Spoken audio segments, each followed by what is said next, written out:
Hey. Hey. We just recorded for like 10 minutes and had to start over. It's fine. Because of me, it's fine. We don't know what we're doing anymore. Really? We are professional podcasters with millions of listeners, and we don't. It's the same. It keeps us humble, really. It keeps us. I mean, millions of listeners is maybe an exaggeration. You know what? Also, professional is maybe an exaggeration. Hello. Hey, this is the Witch's Magic Murder Mystery Podcast. I'm Kara. I'm Megan. Kara just got back from New York. I did, and it was a blast. And everybody is obsessed with Olive. I guess they always don't. True. I mean, how do people have babies in New York? I feel like they probably go to New York I think to they live. have them the same way we all do. Yeah, they go to New York to live, and then they just move away when they have babies, probably. Yeah, and out their vaginas. That's right. Right. Or That was only good if you the were on wombs. on the YouTube channel. the wombs. Out their wombs. But yeah, a lady in Times Square stopped us and asked to take a picture of Olive because she's so cute. Yeah, she was FaceTiming her friend, and her friend freaked out about it. Well, she is so cute. She is. She's the best baby. She had New York cheesecake. She had all the desserts. Ferrara, is that it? In Little Italy. Dessert place, like the best dessert place ever. She loved it. Of course, screamed at people. And I'm sure people were like, why is the baby out at 9:30? Kid doesn't sleep. She doesn't like to sleep. I feel like people need to back off with their... Yeah, don't tell me how to parent. She No. doesn't sleep at all. Don't So tell me how to do anything. I'm going to live while she's living. Okay. I have a story. Okay. This story is what? Tell me all about it. Yeah.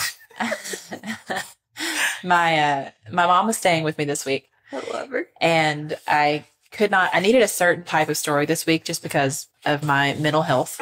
And I kept starting different stories, and then they would just get a little too dark. And I'm like, Yeah. nope, can't take this. Yeah. And so my mom would be like, okay. And she would just start Googling, and she'd be like, what Yeah. about this story? What about this story? I love your mom so much. She's the best. She's so cute. And so finally landed on this one, and I'm like, oh, this one's good. Oh. Because it's not that Thanks, Mom. it's not a happy story or anything, but it's so weird. It's going to have you all fascinated. So I can't wait to tell you. Okay. The whole time I just kept being like, oh my God. Kara, cannot wait to tell Kara. Okay. Are you ready? Uh-huh. It's an Australian story. Okay. Good eye, mate. Mm-hmm. You gonna finish them chips? I just know because Olive likes Put a little shrimp on the bobby. Olive likes Bluey a lot, so I'll just quote Is that. Bluey Australian? Yeah. I've heard of Bluey. I just had no idea what it was. Mm-hmm. Okay. Well, let's not do that. Let's no more accents. Okay. Yeah, it's really best. Okay. Ready? Yep. Gilbert Bogle. Bogle. He was a physicist A smart fellow. in Sydney, Australia.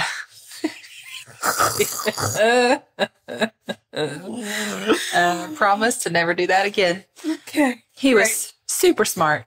He had been a Rhodes Scholar. He was a physicist, so dumb people course. don't become physicists. Yeah, I don't see that. You just like go into college and being like, I choose you. This is what I'm gonna do. Yeah. He worked at the Commonwealth Scientific and Industrial Research Organization Mm-hmm. at the University of Sydney. Mm-hmm. He was also married with children, but that didn't stop him from having casual sexual relationships with married. I think with women. Love and Marriage. What's that show? Married and Children. Married with Children. Yeah. Yeah. Mm-hmm. Oh man, that was a good show. Yeah. Okay. He was also married with children, but that didn't stop him from having casual sexual relationships with women. Okay. He got around. There was a guy named Jeffrey Chandler who also worked with Gilbert, and Jeffrey He had a relationship with him. They didn't have a relationship together. Okay. No. But Jeffrey's wife, Margaret, It's a funeral. Probably. Or a crack. Jeffrey's wife, Margaret, had a relationship with Gilbert. Wow. Okay. Now, Switcheroos. one of the articles I read said, it is possible that Margaret was bored with her life Okay. or upset with her own husband's philandering because Jeffrey was also he had multiple affairs. Okay. Okay. Okay. But here's the thing. There was this like free love thing going on. Basically, like open marriages seemed to kind of be the norm in the world that these people lived in. The article made it sound like this particular group of people connected to university, like it was a known thing that these affairs were going on, and it wasn't seen as such a big deal. So it's possible that the spouses knew and it was all consensual. Okay. Now, I don't know if it was a super widespread thing. Gotcha. But it does seem like it was a thing, at least for the Chandlers, because of this story that I'm about to tell you. Okay. Gilbert Bogle and the Chandlers were at a barbecue at someone else's house just before Christmas in 1962. And on the way home, Margaret told her husband that she had a crush on Gilbert. And Jeffrey was like, hey, if you want to take on Gib as a lover, if it would make you happy, you do it. Oh, thanks, hon. Yeah. So she had his blessing. Thanks, mate. Good on you, mate. Yep. I can think of no Australian sayings. I'm sure that's an Australian gesture. Yep. I just had bone pointing pop in my head. You want to do a little bone pointing with Gib? You just go right ahead. Go right ahead and point those bones. Just do it. So, yeah. Feathers and all. They were totally no big deal. Okay. So then, a little over a week later, there's another party, a New Year's Eve dinner party, at the home of Ken and Ruth Nash. This gets a little confusing. There's a lot of going back and forth. So, Ken also worked with Gilbert and Jeffrey, so he invited them to the party. The Chandlers showed up together, but Jeffrey leaves the party alone around 11:30. So, Margaret stays there. She wants to hang out with Gilbert. Jeffrey leaves. He goes to a different New Year's Eve party because he wants to see this woman named Pamela Logan because that's his current girlfriend. Okay. He's married to Margaret, but he wants to go see his girlfriend. Okay. It's all consensual. Margaret knows about Pam. No big deal. Okay. But then Jeffrey comes back to the original New Year's Eve party around 2:30 in the morning, and he's going to go home. But Margaret's like, I'm going to stay here. Remember that one time? In the car. You said it's okay. Okay. And Gilbert will bring me home. Okay. And he's like, cool. I'm actually going to go stay at Pam's house then. Oh. She's like, great. Great. So our house will be empty. Okay. Great. Perfect. The kids were at her parents' house, I think. Okay. I'm telling you all this, not just because it's like juicy gossip, but because it's clear that this is just all out in the open. There's no secrets. There doesn't appear to be any jealous spouse stuff going on. Okay. And that's all important because of what's coming later. Okay. So Gilbert and Margaret leave the party at about 4:00 in the morning, and they drive. Really, I don't understand. How do y'all do it? Listen, I'm in bed at 9:00 at night. I need sleep. Yeah, don't think about texting Megan at 10:30 and getting a response out of it. I texted you back. I'm really proud of you. I know. When I texted you back, it was I like saw that 10:30. response and I was like, I bet she didn't think I'd get back to her. Wow. I had been asleep, is the thing. And I woke up and saw it. Okay. So they go to Lane Cove River, which was a known lover's lane in the area. Okay. Several hours later, two children were searching for golf balls near Fuller's Bridge when they come upon Gilbert Bogle. They see him laying there and they think, oh, he must be drunk. I mean, it is New Year's Day. Yeah. And they're like, he must be drunk. They come back by about an hour later and he hasn't moved. Oh. And they see he's still laying there in the same position, only this time his face is turned blue. And they run to get help. Oh. Police arrive. When they inspect Gilbert's body, they see that he's not actually dressed. He's kind of dressed. Oh. His trousers are laid over the back of his legs so that it looks like he's wearing them, but he isn't. And a piece of carpet was laid on top of his back underneath his jacket, which was laid perfectly on his back. Oh. As they moved outward investigating, it didn't take long to find Margaret Chandler's body a short distance away. She was also partially undressed, and she had been covered with a broken-up cardboard beer box. At first, investigators believed that she had covered up Gilbert's body and then her own, but closer examination suggested that someone had covered her body as well. Oh. Now, obviously, you've got two people who are married and not to each other, and they wind up dead. Mm-hmm. So suspicion is going to fall on their spouses. Of course, yeah. So Jeffrey Chandler, as we all know, had already given his wife his blessing to go have her fling with Gilbert. Mm-hmm. And police couldn't believe that. Okay. They were like, of course. No way. Yeah. But he had an ironclad alibi. Like I said, he had gone to see Pam, and they come back to the party, and then he left again. And when he left again, he went and stayed the night at Pam's place. And he had stayed there until about 10 o'clock the following morning. Okay. Police questioned Pam as well. So then they thought about Gilbert's wife, but she was heavily pregnant, mother of 3. And this article was like, she had done the respectable thing and stayed home with the children. Oh, my God. And so she wasn't a suspect at all. Jesus. But then Gilbert had another girlfriend, a lover of 3 years, Margaret Fowler. She had also worked at that research lab. Who doesn't? I think it must have been a big university place. And she had worked there at the radiophysics library. And her husband was a chemical engineer. Oh, my God. And newspapers were like, smart people in Australia. And they're all getting on. And the newspapers were like, oh, he could have used some secret chemical to kill Dr. Bogle out of jealousy.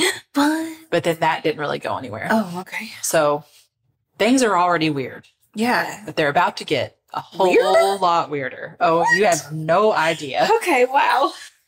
So you may have noticed when I mentioned the bodies, I didn't mention any obvious sign of death.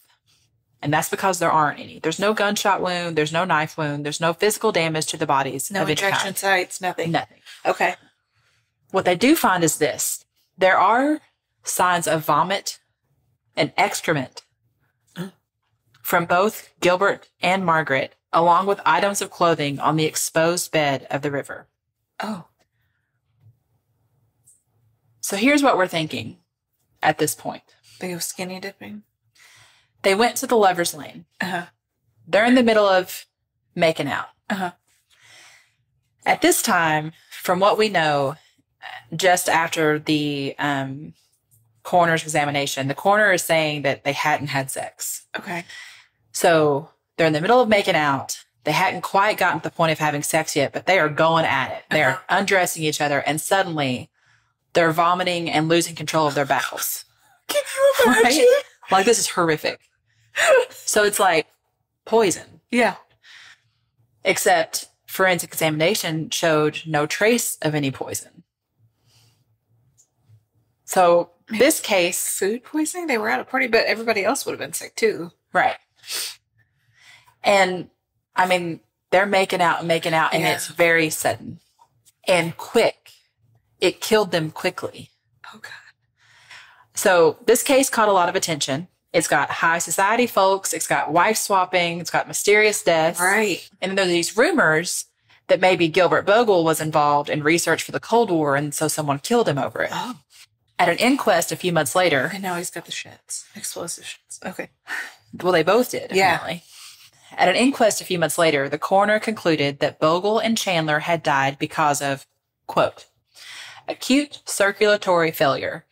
But as to the circumstances under which such circulatory failure was brought about, the evidence does not permit me to say. End quote. In other words, he stated that Bogle and Chandler died either because their hearts stopped beating or they stopped breathing, which is just basically how anybody dies. So that really tells us absolutely nothing. What? In 1996, tissues were sent to America to be tested for LSD, but these were negative. And I don't even know why this was done, because there have never been any documented human deaths from LSD overdose anyway.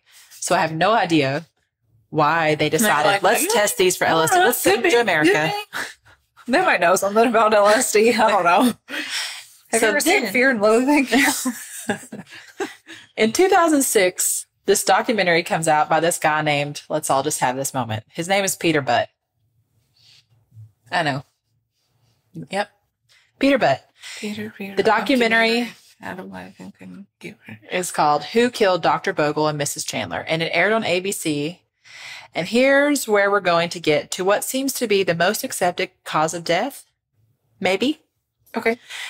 And it's as crazy as any other explanation. I'm ready for it. Buckle up, Buttercup. But, Urka, That. in the 1940s and 50s, so in the decades leading up to this event, the local council in Sydney received all sorts of complaints about the smell of rotten eggs coming from the Lane Cove River. Oh, no. Remember, this is a known lover's lane, Yep. and apparently it smells like rotten eggs. Why would you go there for that? Lots of residents wrote to the local council to complain about how this smell was so bad that it caused nausea. What's wrong? No. And It's like emus. like all of a sudden everything sounds wrong. Nauseous. Sister's calling. I'll call you back, Bree. Nausea and trouble breathing. How's that sound? I'm going to say it again. Heartburn, nausea. Just Nausea. Okay. About how this smell was so bad that it caused nausea and trouble breathing. There were also a series of massive fish kills. They were actually having to evacuate the houses of people who lived really close to the water. Sulfur smell? Because of this, because people were having trouble breathing at night. Oh. The Maritime Services Board did a year-long study of the river and found that the bottom muds were saturated to a depth of 50 centimeters, that's 20 inches for us dirty Americans, with hydrogen sulfide gas, which is apparently as toxic as cyanide gas. Oh, my God. And that very large and fast releases of hydrogen sulfide gas could occur from a section of the river enclosed by the dam. Oh, no. The reason for this was because of a factory that had been pumping its waste into the river since the 1890s. And the most affected location was within a quarter mile of the dam, which is exactly where Gilbert Bogle and Margaret Chandler had died. Oh, my gosh. This is So insane. like a bubble of that gas just got them. What? I know. At the time of their deaths, It's bizarre. the weather had been very cool and calm, which would have allowed high concentrations of gas to accumulate. And the location where Gilbert and Margaret had gone to have a little privacy to, get it on was kind of Oh, my gosh. not exactly down in the water, but it was sort of in a depression at water level, Yeah, so it would all go. Oh. surrounded by a bank and mangroves. So they had a little privacy. Yeah, but no. And hydrogen sulfide is heavier than air, so it's going to sink. Yep. And when the air is calm, the gas accumulates in low-lying areas like this. Now, again, this is all speculation, and there's no way to prove it But at it makes this point. so much sense. It fits everything. Oh, my gosh. On top of that, on New Year's Day, the day the bodies were discovered, police divers reported a great disturbance of black riverbed sediment. Their search of the river was then delayed for 11 days, and even then, visibility remained poor. Oh. Which leads you to think something happened underground. Something bubbled up from underground, disturbing the sediment. What they think happened here is that a big bubble of hydrogen sulfide gas came up out of the water, and this horrific stroke of bad luck right over where Gilbert and Margaret were making out, and it killed them. What? They inhaled it and they died. Oh, my God. Wow. Wow. I can't. Science killed him. It is the most insane thing. What? That's wild. So on the bodies, there were slight skin abrasions and then shoe and knee prints in the ground that kind of suggested that both victims were disoriented and had tried to leave the depression before collapsing. Okay. Neither of them had been able to get their clothes back on. Like they were making out and then suddenly something happened and like they're throwing up, they're losing control of their bowels, and they're dead. It's all very fast. Oh, my God. When the initial coroner's report was done, he had actually, I think because it's the 60s, and the mindset was different then, he was just trying to be modest.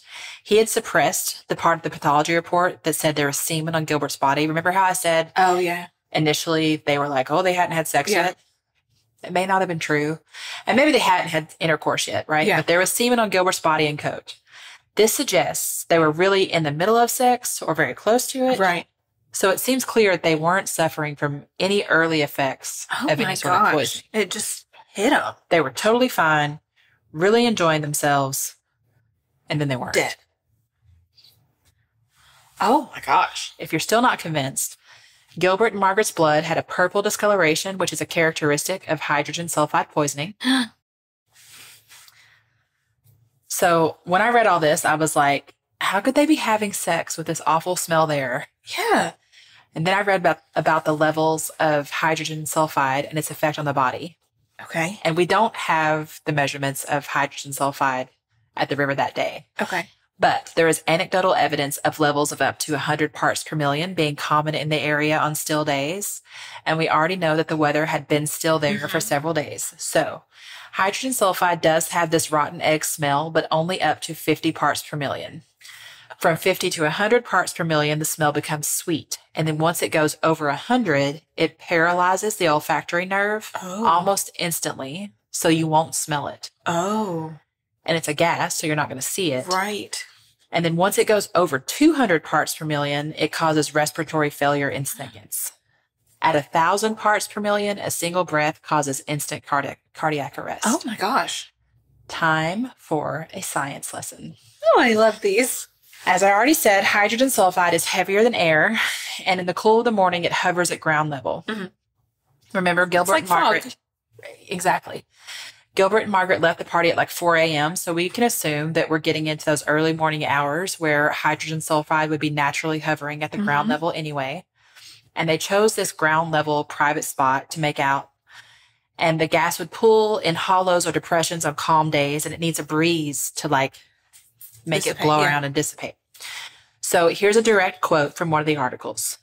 If it is assumed that there was little or no gas around when Bogle and Chandler arrived, and there was an eruption of gas upstream, the gas would seek the low points along the bank, and at 100 to 150 parts per million, it would be undetectable. Oh my gosh. The couple could remain for some time before feeling breathless and nauseous, but would smell and see nothing to explain this. Oh no. They would have become confused as a result of hydrogen sulfide binding with the hemoglobin in the blood and reducing its oxygen carrying capacity, making an escape difficult.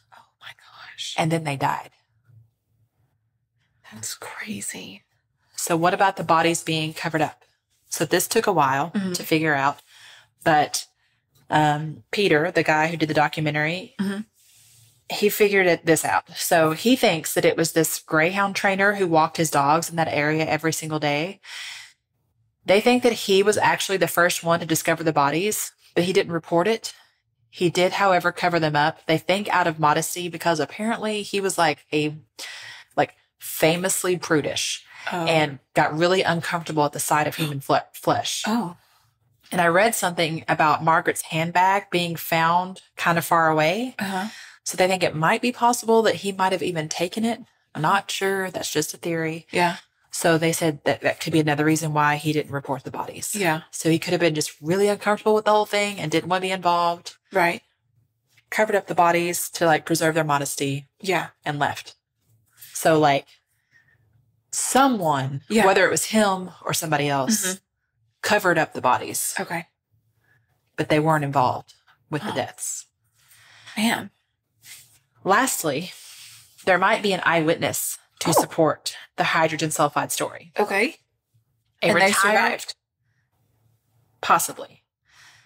A retired psychologist told Peter Butt, the man behind the documentary, that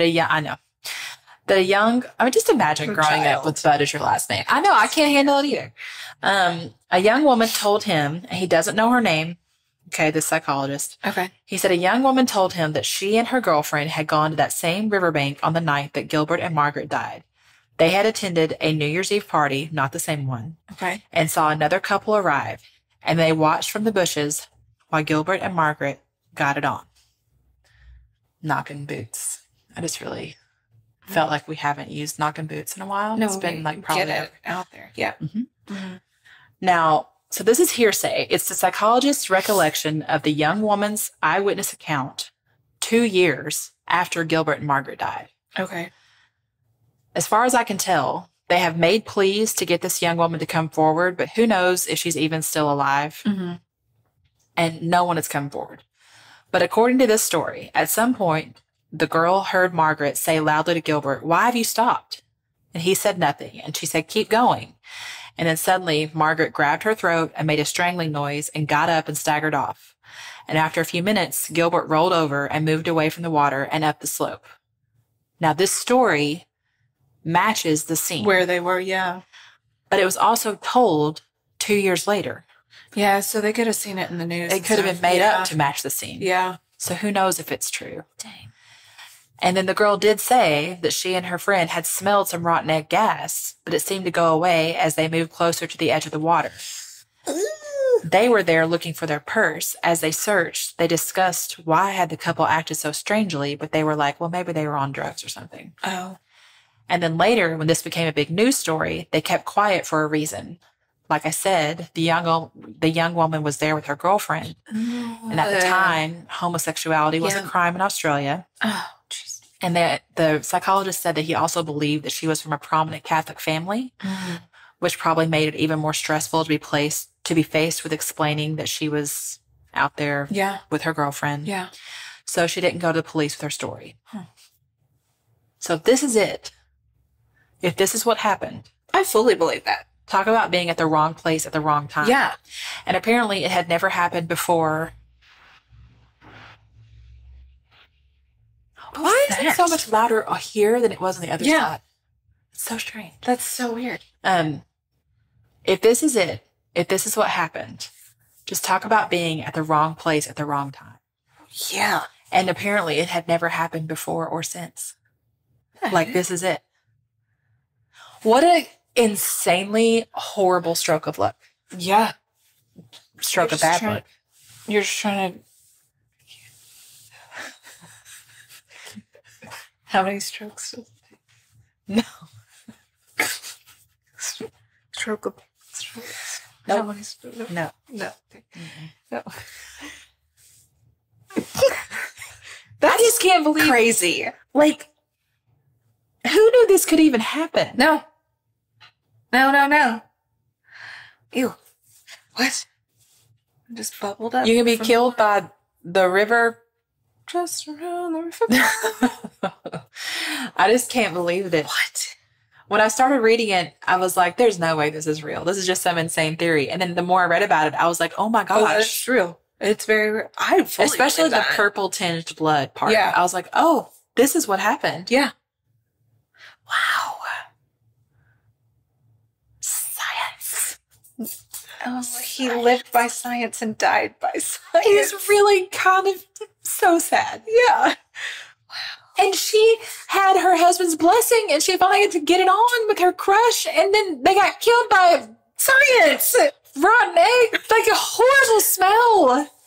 They got killed by what is that? The pit of despair. No, that's Princess Bride. What is the bog of eternal stench? Oh, they were burned by the bog. Bog bodies. They're bog. This is terrible. This is terrible. Horrible. What a horrible way to die. God.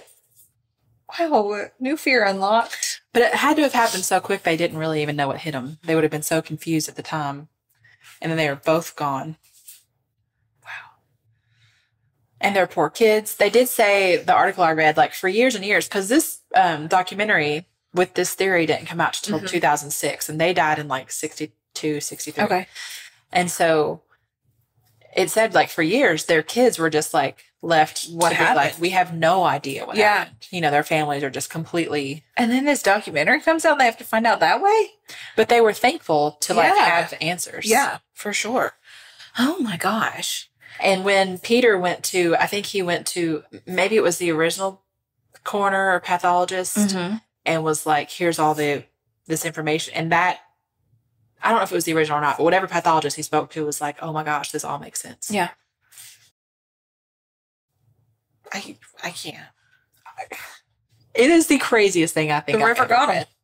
Got him. I just can't believe it. Just a horrible. Yeah. Yeah. Wow. Yeah. Thanks for that. Who knew? I know. Who knew? Just one more fear. Yeah, I'm terrified. One more reason to not leave your house. If you smell the stench, don't go any further. Nope. Well, they didn't even smell it. That's the thing. They didn't smell it. There was no warning. Nope. No. If you see people just getting it on down in the bushes and you think that you smell something, yell out to them, hey, the bog bodies. gonna get you. There's no warning. There's not. Okay. Well, thanks for listening. Yeah. Wow. We'll be back next week with another story. It'll probably never gonna. There won't be add another up one to like this. this. I've never heard No. of anything like this. No. Okay. We love you. So much. Goodbye. Goodbye. My gosh. I know. What?